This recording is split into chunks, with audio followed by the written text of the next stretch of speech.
परिवर्तित जलवायु एवं ऋतुर परिवर्तन पाई एबे लोक माने विभिन्न प्रकार रोग आक्रांत होउछंती एवं डाक्तरों पाखरे सब बेले देखिया पाई मिलुछि लंबा लाइन तबे एबे जेतु अल्प अल्प शीत पड़िलानी राति काकर पड़ुछि लोक माने यातायात करूछंती तेणु ठंडा काश ज्वर ए सबुर मात्रा दिन को दिन बढ़ी चलछि। तो डॉक्टर मृत्युंजय मिश्र आम सहित अच्छा सारंग सहित कथा हेबा। सर नमस्कार, कनक न्यूज को स्वागत।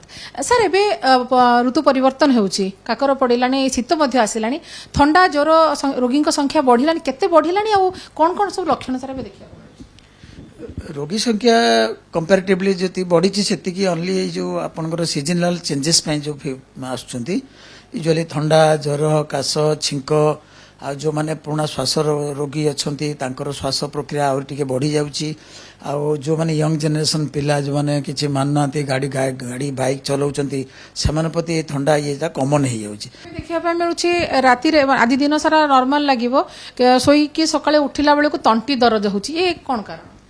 ये तंटी यूजुअली जोटा कॉमन होउची जो सीजनल चेंज पई हम समटाइम्स हमरो नाजल ऑब्स्ट्रक्शन होउची, नाजल राइनाइटिस होउची, नाजल कंजेशन होउची, जा द्वारा कि तार इफेक्ट रे हमरो फारिंजाइटिस डेवलप करूची।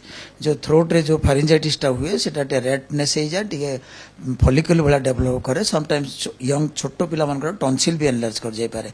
तेनु एटा को जिंस को यूजुअली माने ठंडा जनित जिंस रोग ए जो सीजनल चेंजेस आछी, ए जो ठंडा पवन सकाळु टिके गरम होउची, संध्याळु टिके ठंडा लगुची, ये जो चेंज ऑफ वेदर हो कि आपनकर जो सीजनल जो ठंडा केतळे वर्षा हो जाउची, केतळे छिंक होउची, ए सब जिंस पई हम टिके बढ़ी जाउची जिंस गुडा। सर कहा जे नुआ काकर रे देह खराब हुए तो केते दूर सर?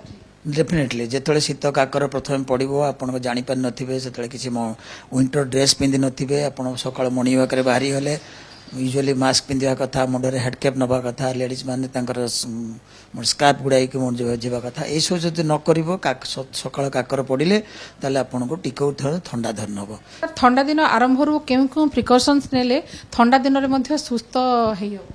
भल हाइजेनिक फूड खाइबे, गरम जिनस सब खाइबे, फ्रूट्स वेजिटेबल्स बेसी खाइबे, आ सब जिनस हॉट करी खाइबे, that will better for health. आ प्लस निजको जेमते पोशाक रे विंटर अवॉइड करिया पे मास्क आ टोपी पिंधिबे। ठंडा ज्वर हेई नथिले भी काळे हेई जीव प्रिकॉशंस पई मझिरे मझिरे गरम पानी रो वेपर नबा बा गार्गलिंग करबा बा गरम पानी पीबा ए सब को मध्य के नियमित अभ्यास रखि परिबे कि?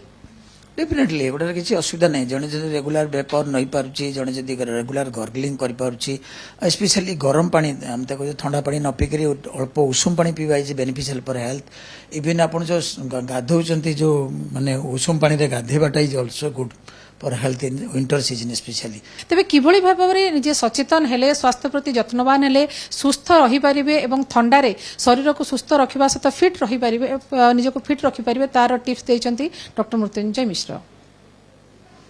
बालेश्वर कैमरा पर्सन चित्तरंजन सहित सुमना परिडा, कनक न्यूज।